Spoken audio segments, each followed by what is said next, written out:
Officers also located several files on the desktop computer depicting minor girls in various stages of undress and sexual activity.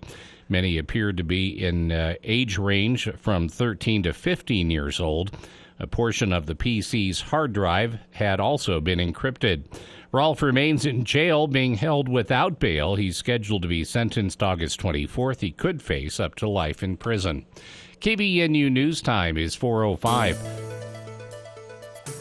KBNU weather for tonight, mostly clear is the forecast. Low in the mid-50s, northwest winds 10 to 20 miles an hour early this evening. Sunny at around 90 on Friday. Sunny, lower 90s on Saturday. And then on Sunday, upper 90s for the high. It's been to 92. It's 89 right now at KBNU. When you need roof repair or replacement, don't call just anybody. Call someone with the experience, knowledge, and skill to get the job done right. Roof Rescue, 435-999-4268. As the summer's war against weeds and pests rages on, a new bug threat starts hopping around, destroying garden plants and flowers. Luckily, you are ready for them with Logan Extermination's Perimeter Grasshopper Control. It's like a minefield for the minute menace. Good job, men. Another bug bites the dirt. Let's regroup before the next wave hits. They do what they are trained to do. Strike terror into termites, bash the bed bugs, and cook the cockroaches. Remember the brave men and women at Logan Extermination. Call 752-8450. Treatment areas vary. Call for a quote today. KBNU News Time is 4:06. A report claims the Sundance Film Festival, one of Utah's most popular annual events, is looking to possibly relocate out of the state and is already fielding bids from other cities. However, representatives for the festival denied the report or that any move is in the works. In an article posted Monday to Deadline.com, writers Anthony DeLisandro and Dominic Patton wrote that the festival is looking for another city to host future editions of the Indie Film Festival and Market. The article, which reported the festival is contracted to remain in Park City through 2026, went as far as to mention Santa Fe, New Mexico as being a possible future site. Less than an hour after the report was published, a festival spokesperson said that the event is not looking to relocate. The spokesperson wrote that Sundance Institute is not exploring new locations.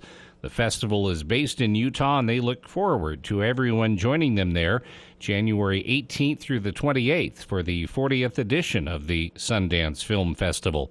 The report later mentioned that the festival could simply be considering moving Sundance Lab, a program held year-round for new directors. In the article, the Sundance representative told Deadline that other cities across the U.S. already host the labs. Held in Utah since its beginning in the late 1970s, Sundance is a major source of revenue for the state, pumping a reported $100 million into the economy each year. And thousands of people in Tooele County lost power on Wednesday due to two separate incidents involving a Mylar balloon and a truck accident.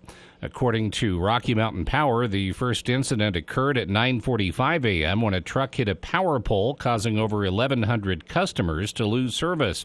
Hours later, a separate outage happened just before 12:45 p.m., with temperatures nearing 90 degrees in the area. The cause was a Mylar balloon striking a transmission line and knocking out power to over 2,625 customers. KBNU News Time is 4:09. For more details on these and other stories, visit CashValleyDaily.com. Sean Hannity from 1 till 4 on News Talk KVNU 102 FM and 610 AM. This Monday, July 17th, there's going to be a bull riding event in the Tremonton IFA parking lot. NFR bull riders are going to ride a designated number of bulls, and for everyone they stay on, local businesses donate money. This is a fundraiser, and all proceeds go to April Jones. April works for the county auditor's office. She had a rare stroke and has had to spend 30 days on a respirator. She's a widowed mother of 6 kids, and the medical bills are piling up. If you can help April, this is a free event. You can go watch bull riders in the IFA parking lot Monday, July 17th, 7 p.m. in the Tremonton IFA parking lot. You do amazing things every day. And we're not just talking about your pregnancy. You do it all. So why risk letting COVID-19 stop you? COVID-19 vaccines are especially important during pregnancy. Take control of your health so you can keep showing up for the ones you love. Get the COVID-19 vaccine to protect yourself and your pregnancy. It's safe, proven, effective. You could say it's pretty amazing, just like you. Message brought to you by the American College of Obstetricians and Gynecologists. Visit acoc.org/COVID vaccine to learn more. One smile is great, but one smile in a community of smiles is so much better. A smile has a secret power that most people don't know about. A smile multiplies. It spreads from one person to the next, stretching across entire groups of people. Smile Train knows this and is proud to be creating a wave of smiles across the cleft lip and palate community in over 70 countries. Patients, doctors, advocates, fundraisers. Collectively, our smiles are a celebration of the transformed lives of over 1.5 million children. Learn how Smile Train is helping the cleft lip and palate community at smiletrain.org/learn. Smile Train, changing the world one smile at a time. For the people. We are waiting with bated breath for news from the Cash Republican Party meeting an executive committee tonight. With Jason Williams. And I'm really excited about this next segment. We have two guests here in studio. We're going to talk about something that we've talked about many times here on the show, but from a bit of a different angle. Weekday afternoons from 4 till 6 on News Talk KVNU, 610 AM and 102 FM.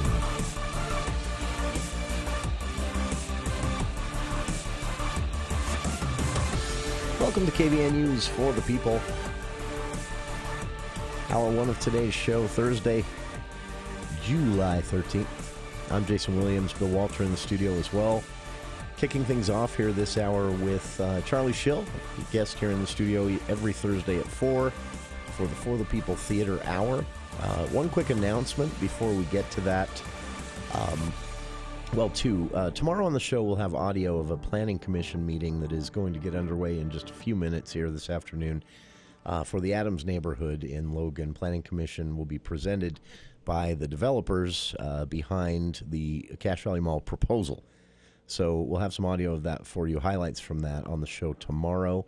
But if you're in the Adams neighborhood and are just catching wind of this, head down to City Hall around 5:30. And others, please respect that. This is for the Adams neighborhood. There will be future public hearings for the general public, but one thing they don't want happening is all the seats taken and all the questions asked by everyone else in the valley that wants it to be a Top Golf instead of a Target. They want this to be for the Adams neighborhood. They'll be the most impacted by this. So that happens tonight, and we'll have highlights of what the developers say in their presentation and Q&A tomorrow on the show before the movie show. Also, just confirmed for those already paying attention to this, all five of you out there, United States Senate candidate Trent Staggs will be joining us on Monday's program.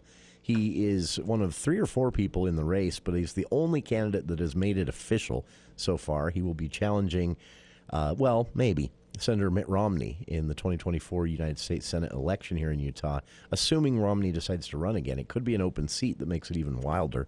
But I'm guessing Romney's going to run again. So Staggs is a mayor from Riverton, Utah. He's announced the earliest, and he'll be in town Monday. We asked him to stop by, and he said he sure would. So there are a few announcements for you. Now, to the more fun than politics stuff. I still look forward to this hour every week as a breath of fresh air.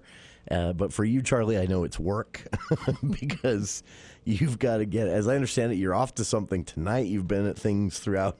I'm off to 2 somethings tonight. Oh, yes. You have back-to-back, huh? Yeah, it's the Elton John Aida, excuse me, at the Eccles, and then... You've got the dry air problems that I have. and then it's the Cabaret show. Oh, that's... for really quick note on that for listeners, I'm glad you mentioned the Cabaret show. That is not, if someone had asked, that is not sold out. But you probably want to grab them fast because that's surprising. Yeah, barely not sold out. I mean, it was pretty picked over, but Aida is, as I understand it. Probably. I mean, most of the Utah Festival Opera stuff has already, but well, to be honest, the only audience I saw on the opening nights that was close to sold out was the crowd for Oliver. Oh, really? Yeah. Huh. You know, That's Michael Baum's playing Fagin. Everybody packs in. That's true. I forgot that was the one that he was in. It's one of the attractions. Their lineup this year is just fun. I'm having fun. It's kind of dreary when you stay up till 2:00 in the morning writing a review, and then you're off to another show that evening. But yeah, you've been pretty busy. I have been pretty busy. I'm excited because I know one of the things you're going to talk about today. I've been looking forward to your take because it's I mean, it's not one of my favorites or anything like that, but it's a fun one.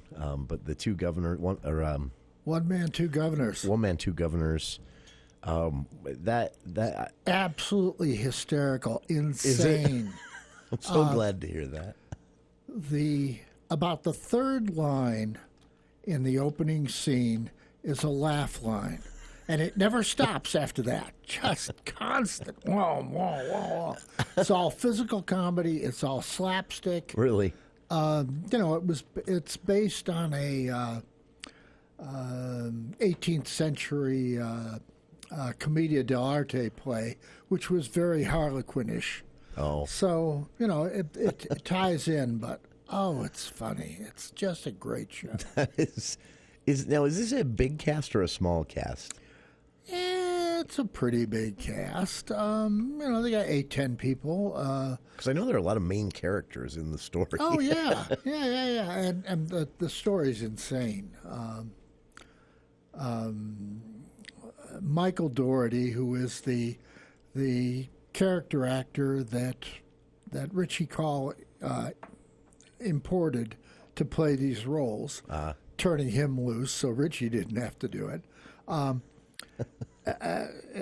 He's a henchman, a hapless henchman of Roscoe, a gangster who gets killed off stage in the early going. Okay. And he decides that the way to make some money fast, particularly since he's starving because Roscoe never paid him, is to hook up with two different gangsters and work for both of them at the same time without letting them know. You can imagine what happens. That's very cool. And it's a big brawling show. That's fun. Jack Carter Roberts plays a lot of backstory here. Okay, you got Bailey Minor, the blonde who was in Fox on the Fairway. Okay. Again, she's playing a dumb blonde. Okay. And she was supposed to marry Roscoe, but Roscoe got aced. So she wants to marry Andrew Moody, who's a struggling actor, and he's strictly from hunger, I'll tell you.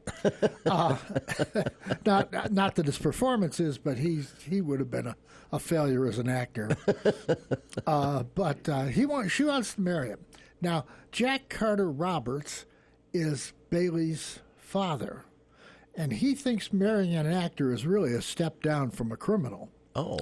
So he's not big on this thing. So he is really happy when Roscoe suddenly comes back to life.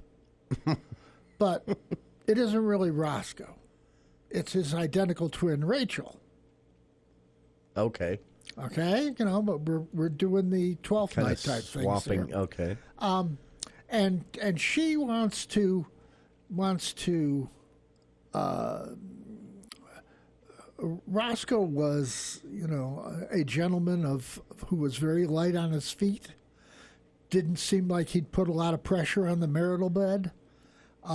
So there was a lot of money being changed hands to arrange this marriage.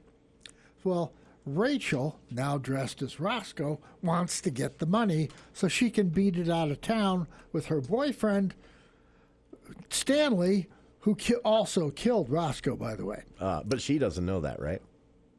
Yeah, she does. Oh, okay. She doesn't care. She doesn't care. Okay.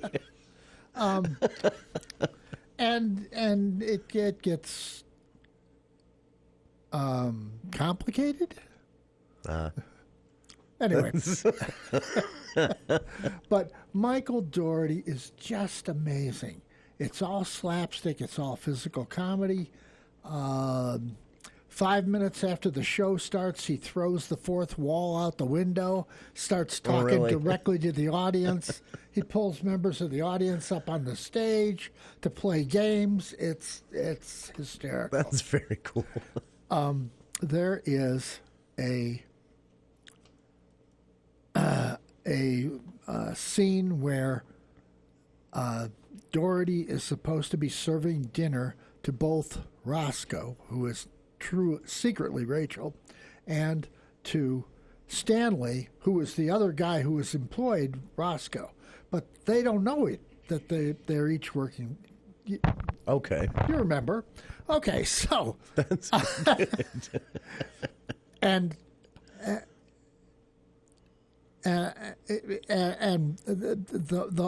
whole scene is the height of farce. Doors slamming, people falling downstairs, you name it, it goes on, and it's hilarious. That's very fun.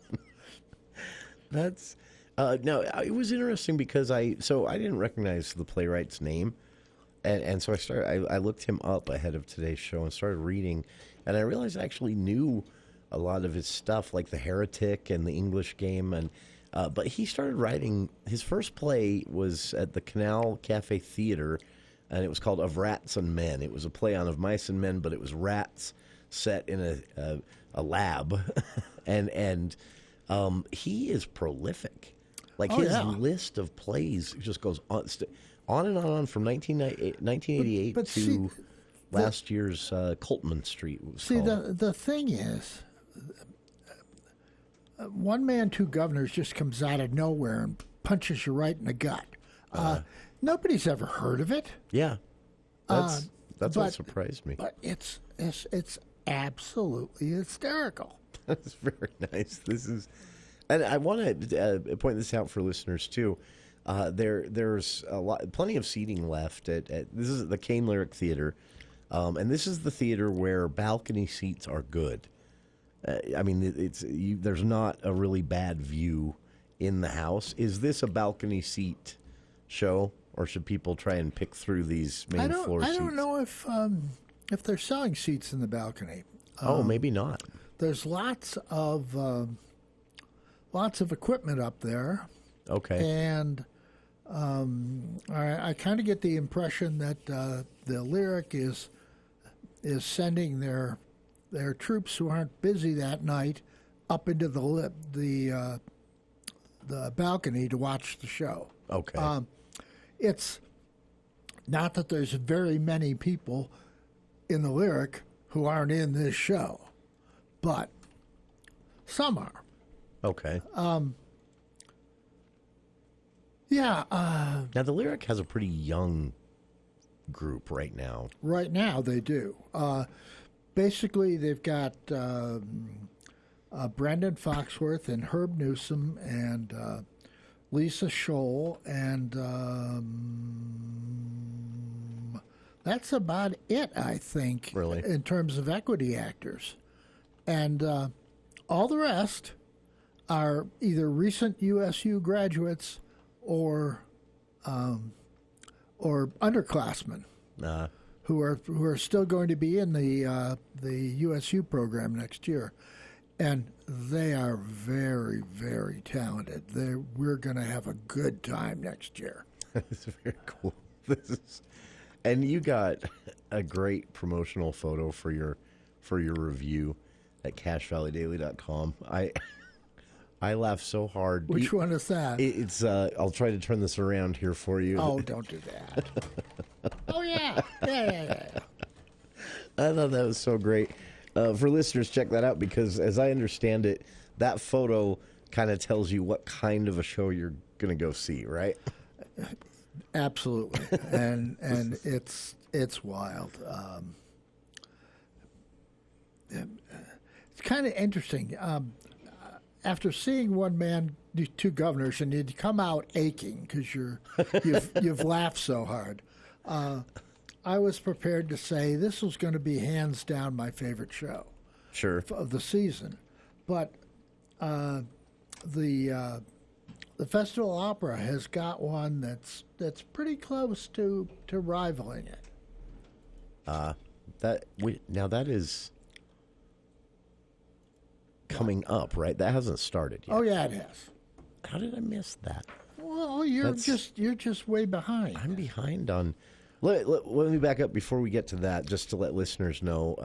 One Man, Two, and we said it wrong, or I said it wrong. It's Governors. Governors. One Man, Two Governors. That you can see that there are two more chances to see that. One this Saturday, and one next Thursday. I'm not sure on why the schedule looks like that. Any idea why they're spread so far? Anyway. Well, they would have played One Man probably. I don't remember when I saw it. Thursday of last week, maybe. Okay. But yeah, they would have played Thursday, Friday, Saturday, and then they just slide it into the rotation. Okay. So yeah, plenty of time to see that if you choose to. And it's worth it. Go out and see it. That is very nice. That is. And if you want to know more about this Richard Bean, because I'm just fascinated by the sheer number of plays he's written. I've linked to that on our Facebook page. And he kind of has an interesting story, too. Although, as I understand it, not everything he writes is a farcical comedy. He does some serious and sad stuff. Yeah. But it seems like that's what he specializes in. And the tickets for this range from $15 for students, $35. Before we go to the news, on the Elton John's Aida. That's tonight for me. That is okay. And then you'll have a review up on that. Tomorrow morning. Tomorrow morning? Yeah. Okay. So listeners, you can watch for that. I know there's a lot of interest in that because I did, by the way, I spoke with some people who did. In fact, these are the only two shows they're seeing, unfortunately, due to their schedule. But they, two people who bought tickets to both the OG Aida and another person who also bought tickets to the Elton John, Tim Rice Aida. And funny story you'll get a kick out of. Maybe this will irritate you, actually. I laugh, but I also ran into a gentleman who had bought 4 tickets for his wife, and her sister and her husband, thinking he had confused. So we're talking, and he said, I got tickets to this Aida show, and I'm excited. Which one? That's what I said, which one? And he paused for a second, and like he didn't hear me, and then he said, he just kind of moved on without acknowledging my question. He said, I absolutely loved the movie with Madonna. And I said, I was confused. I thought I'd missed something, and I said, that's Evita. And he said, what? So he is headed off to see the opera version, version of Aida, thinking that it was Evita. Oh boy! And I made him promise to let me know. I asked him to come and do it on air. He said he wouldn't, but I made him promise to let me know what he and his family think of this, but I just thought that was a great story to just kind of stumble into. The opera version of Aida is Aida. Yeah. I did have this advice for him. I said, maybe do some YouTube searches and familiarize yourself a bit with the plot. It'll make it, what plot? Well, yeah, that's why. Pick through what you can, because otherwise it may be a little confusing. But oh man, but I just laughed, and he's happy to go though. He said, I'm supporting the Festival Opera no matter what. So Well, that's good. All right. We've got a news break here, but the For the People Theater Hour with Charlie Schill here in the studio continues right after these headlines with KVNU's Bill Walter.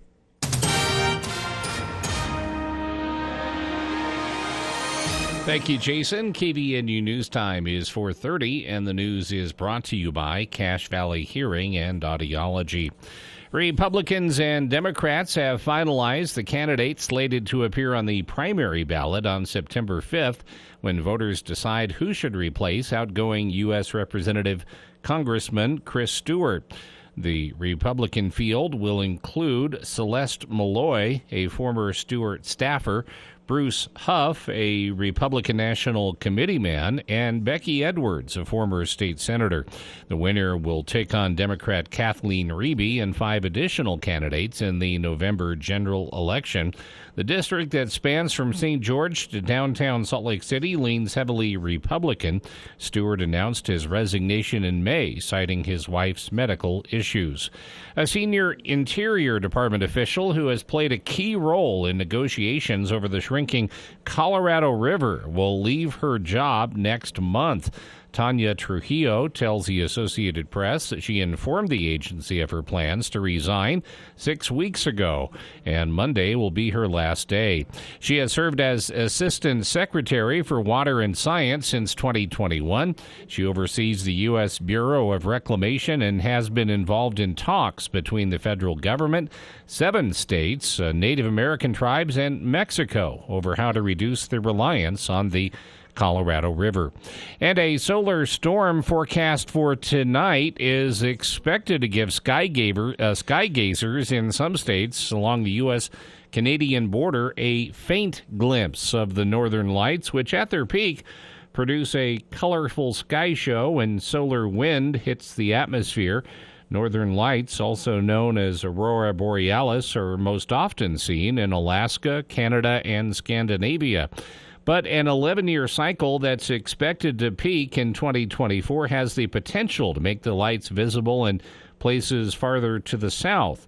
Those in small slices of the contiguous U.S. could get a peak of faint glow on the horizon this week. Those in those small slices, including parts of Wisconsin, Michigan, and Montana, could also see the northern lights, but for them, the aurora will probably be a faint glow on the horizon.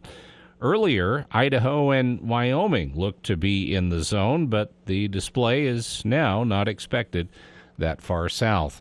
KVNU News Time is 4:32. If you've ever passed by 485 North Main, you've likely noticed how well kept the property is. The grass is always green and the flower beds are always well kept and in bloom. What you see on the outside is exactly what you'll find inside. Care and attention to detail. Exactly what you want when you're dealing with one of your most important senses, your hearing. Dr. Daines' love and care for the community has always gone beyond the front steps at Cache Valley Hearing and Audiology. So if you're not hearing as well as you used to, stop in at 485 North Main and Logan or visit them online at cachehearing.com.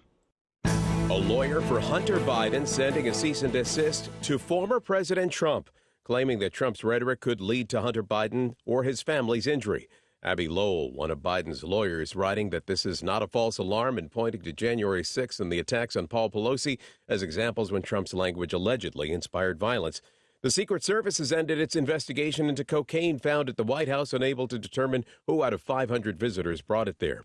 In Hollywood, union actors take action. They go on strike midnight tonight, SAG-AFTRA President Fran Drescher. It came with great sadness that we came to this crossroads, but we had no choice. Both sides say streaming has fundamentally changed the entertainment business. The reward for information leading to the capture of escaped Pennsylvania inmate Michael Burham is now $22,000. Police believe the survivalist is still in the area of the jail. Dave Packer, ABC News. KVNU weather for tonight, clear skies, mid-50s, sunny, lower 90s on Friday, and around 90 degrees on Saturday, but up into the upper 90s on Sunday. It's been to 92. It's 89 right now at KVNU. If you need a new battery or wiper blades, Napa Auto Parts will make sure you get the right size for your vehicle. They will even help install it at your 5 locally owned locations of Napa Auto Parts from Preston to Providence. For the latest news, visit CashValleyDaily.com. Let's check Wall Street now with Edward Jones. This is Monique Benson, Senior Branch Administrator, bringing you the Daily Financial Market Report on behalf of Financial Advisor Daryl Arnell and Edward Jones. Equity markets rose for the fourth day following the release of wholesale price data. Yesterday, CPI came out and beat expectations, showing that inflation is softening. International equity markets followed suit and moved higher as well. In the fixed income market, Treasury yields fell as prices rose. We think fixed income investors are starting to price in a lower term Fed rate, as lower inflation gives the Fed's leeway to be less aggressive and possibly allows it to lower rates sometime next year, as inflation gets closer to the Fed's 2% long-term target. The price of oil also gained ground as investors anticipate stronger global growth. The Dow closed up 47 points at 34,394. The Nasdaq closed up 220 points at 14,139, and the S&P 500 closed up 38 points at 4,510. In stocks of local interest, Home Depot was down $2.92 at $314.60. Lowe's Companies was down $2.57 at $229.54. Nucor was down 41 cents at $169.26.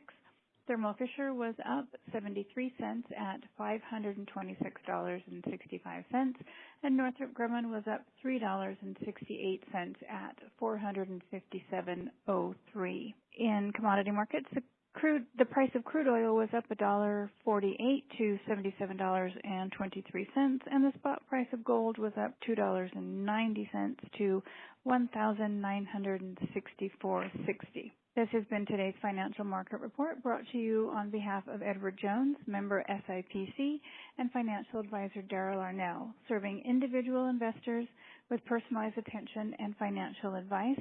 If you'd like additional information, please contact our branch at 435-713-6925.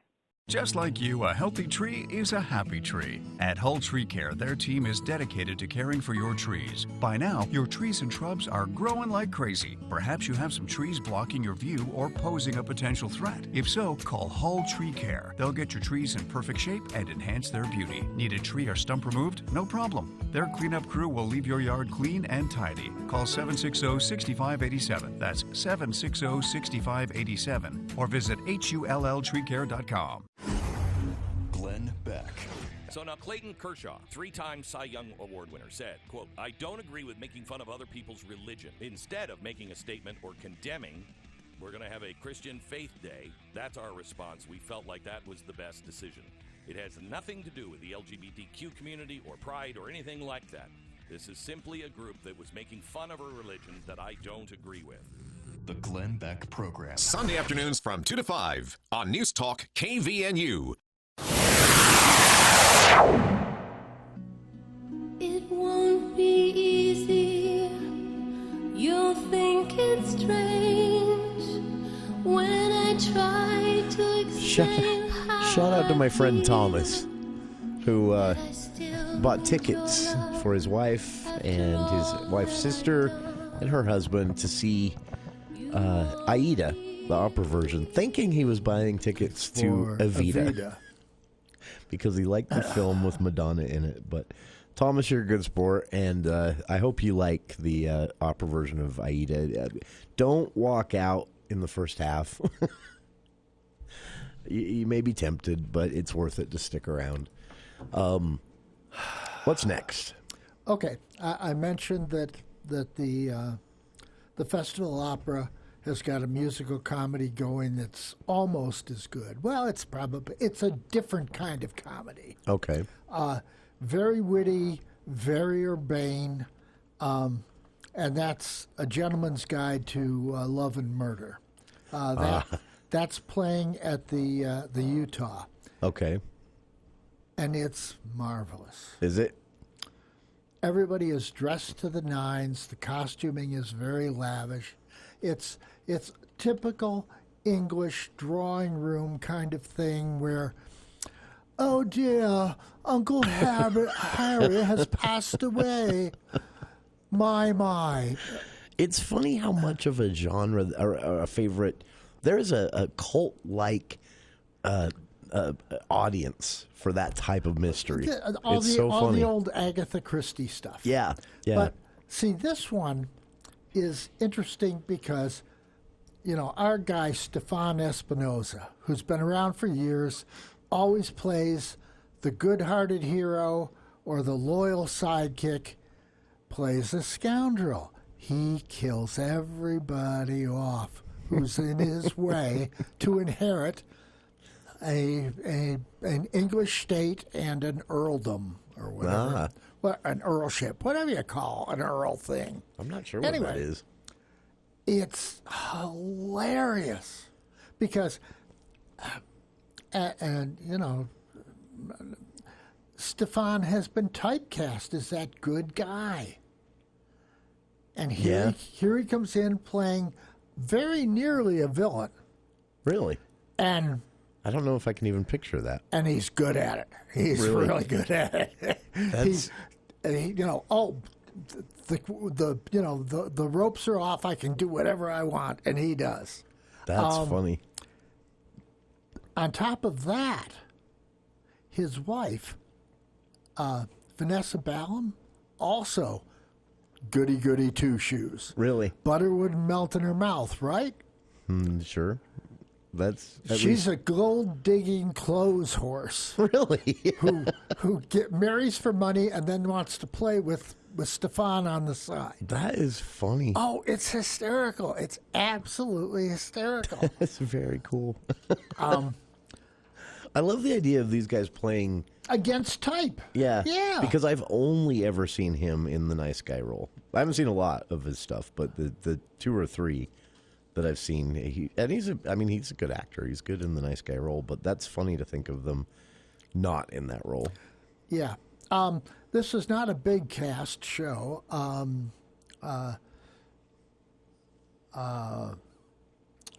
Amy Owens plays one of Stefan's cousins. Stefan is playing Monty, and she's Phoebe. She's one of his cousins. He falls in love with her, which sets Vanessa off like a rocket. The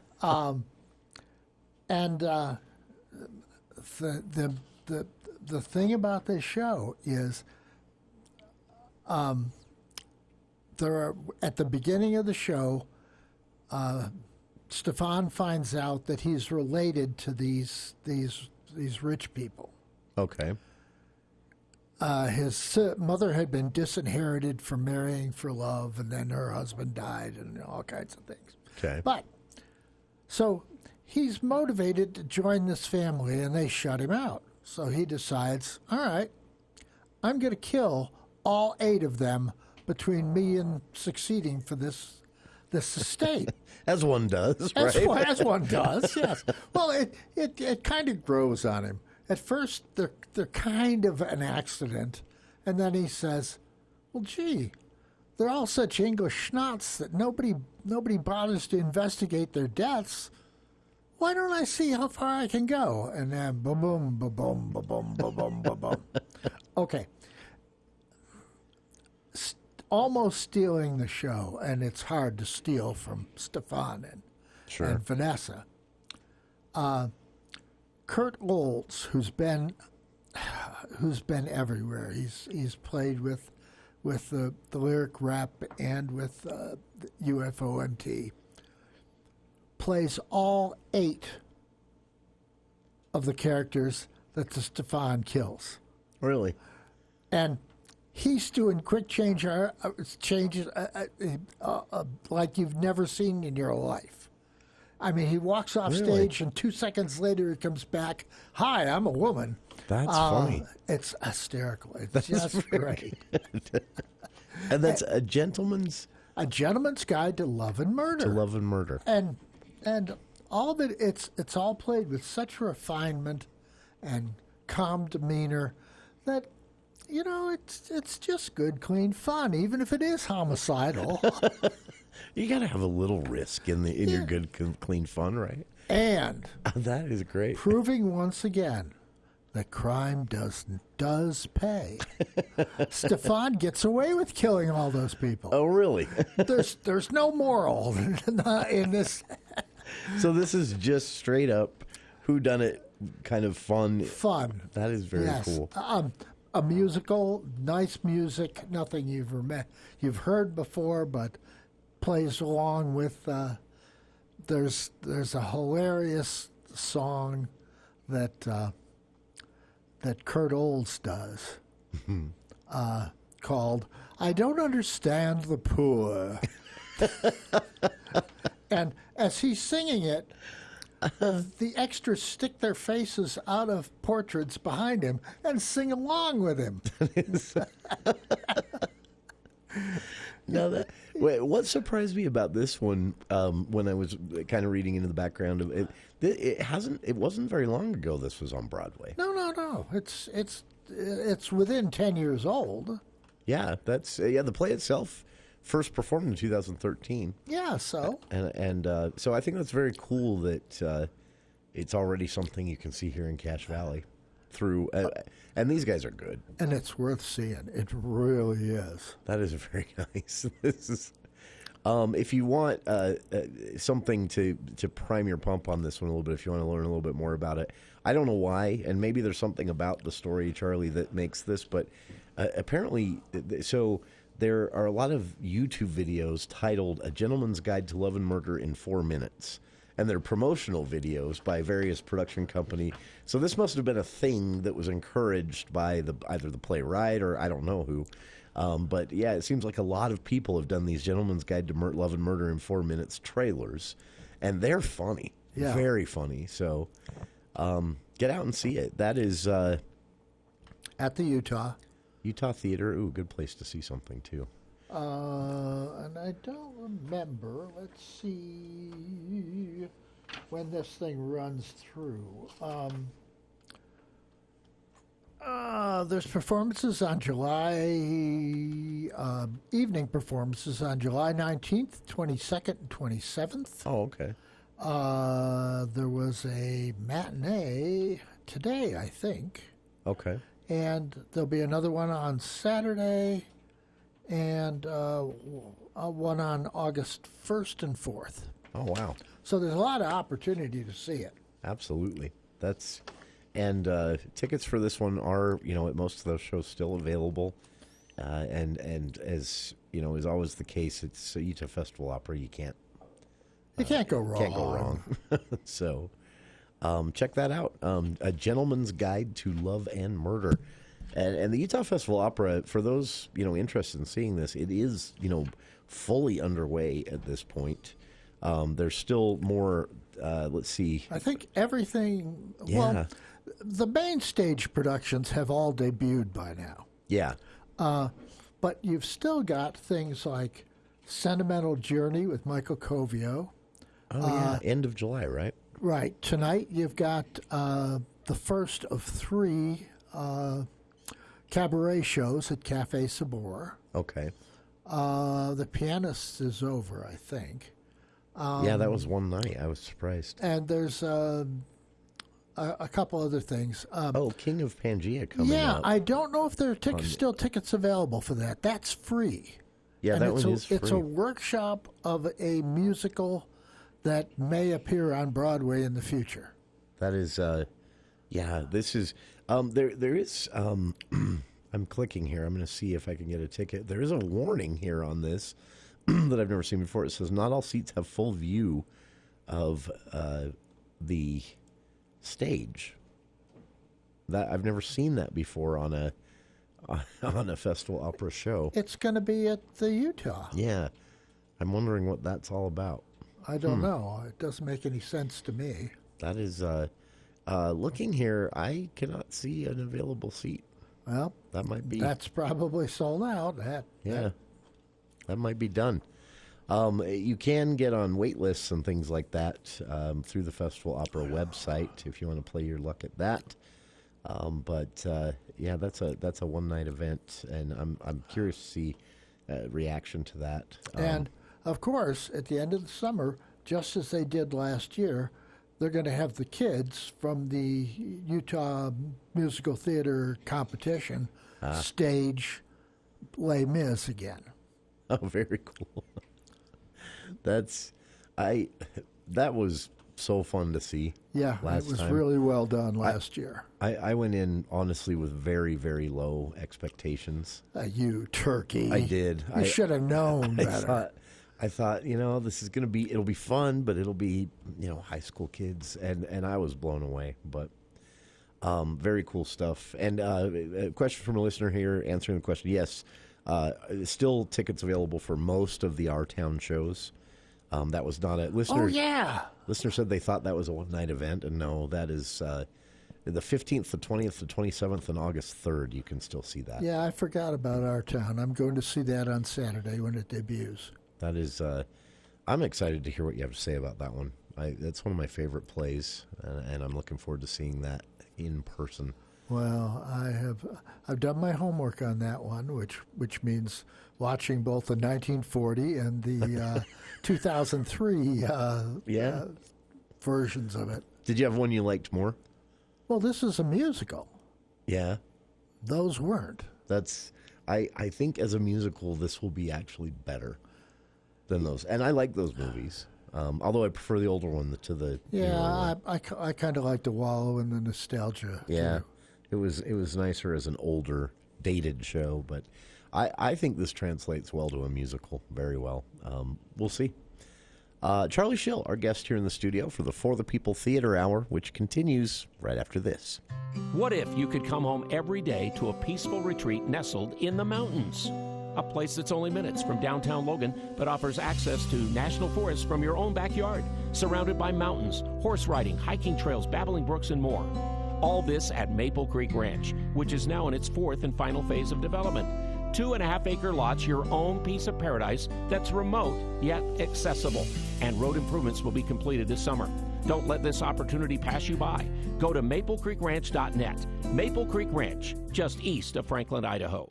Are you a hot sleeper? Warm summer nights can make it hard to sleep. UNI Furniture recommends sleeping cooler with a gel memory foam mattress. UNI features a copper-infused gel memory foam that helps with coolness and circulation. It moves better with you, giving you the best night's sleep. UNI is also the home of Chair Heaven. There's a reason they sell so many chairs, including recliners. For over 90 years, there's always been a better buy at UNI Furniture, downtown Logan.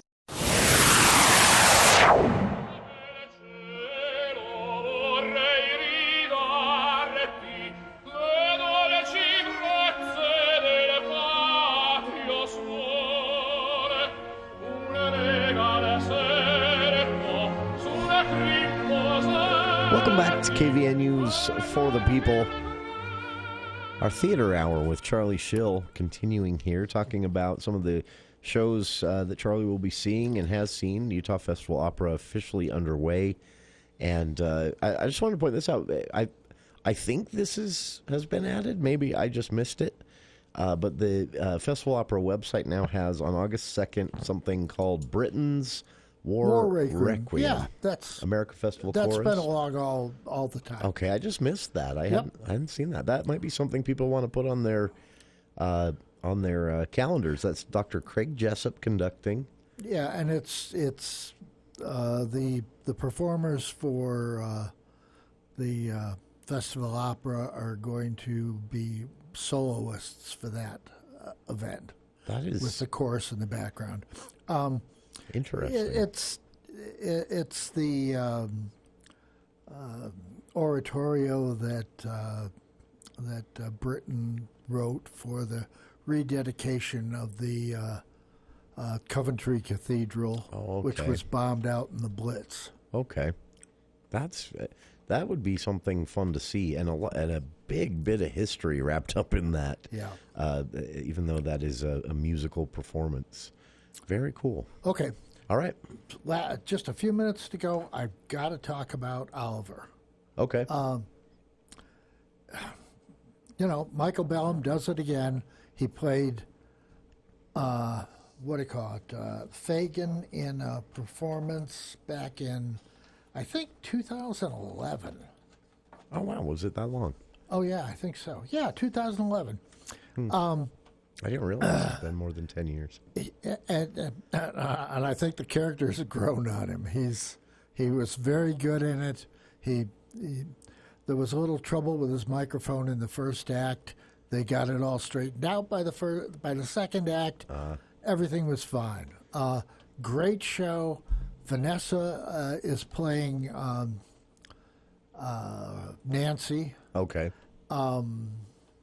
And interesting, the way she belts out a song is different than anybody I've ever heard Really? before. Yeah, she goes back to opera and belts out a song, and it works out. It really does. That's very cool. And the question is, was Oliver annoying? Yeah. The kid. Because that's what I worry about. Ross Clemens was fine in his role. He wasn't going to win any Oscars, but he was age appropriate and it worked. Levi Hopkins, who's been doing shows with the UFO for years. Oh, really? Particularly the Cabaret shows. He closed those out the last 2 years. Really? How funny. He plays the Artful Dodger, and he's marvelous. He really is. That's my favorite character Yeah. in that. That is, for people not familiar with Oliver, this gets kind of mistaken as a Charles Dickens and the bleak Victorian era. It's not that. No. It is set in that era, but it's not. Sure. And it's a fun show. It has its dark moments, like when Bill Sykes kills Vanessa. Yeah. But what do you want? It's a Gothic. What do you want? Slightly brutal. You were expecting a happy ending? To quote Bugs Bunny, yeah. This is a great question from a listener. A listener wants to know, they saw some photos, I guess, from promotional material for Oliver, and they want to know if you, Charlie, know how and through what mechanism the Festival Opera recruits the children in the kind of the ensemble part of it. Is there a young person acting troupe out there that you know of? No, I think for the most part they were area kids. That's usually how Ballum does it, right? Yeah, I would think so. You can't pick up the phone and call human traffickers and say, send a bunch of kids. There's not like a marketplace for extras of a certain age out there. No. But I've always liked that about it. So Ballum does the same thing. He doesn't have to, but he does the same thing Pickleville does. When he can pull from local talent, he does. Even though he's on a scale where he could search around the world. I mean, he often does for lead roles. Yeah, but for lead roles, yes. But for things like a chorus, for an ensemble, particularly of young kids, they simply hold open auditions somewhere here, and bring them in. You can audition the kids from anywhere. I think it's really cool that they do that, because I think it means a lot to the kids. And if I'm wrong, Lori Bell will call us. Yeah. She'll have to wait till next week, though, at this point. But no, I've heard the same thing, and Michael has previously kind of said the same thing himself, that if he can pull from local talent, he always does. Next week, what's on your dance card between now and then? Well, we've heard a lot of your dance card between now and then, but... Well, there'll be Our Town. There'll be full Oliver. Elton John's Verdi, or Elton John's Aida. Yeah. The Cabaret show, and there's a couple things next week. More spotlights and Interact shows. Those Interact shows, man, if you can get up to those, I've linked all of this on our Facebook page, and we'll be back with another episode of the For the People Theater Hour next Thursday at 4. You can read Charlie's reviews between now and then at cachevalleydaily.com, and we'll be back with Hour 2 of today's show right after this here on KVNU Logan.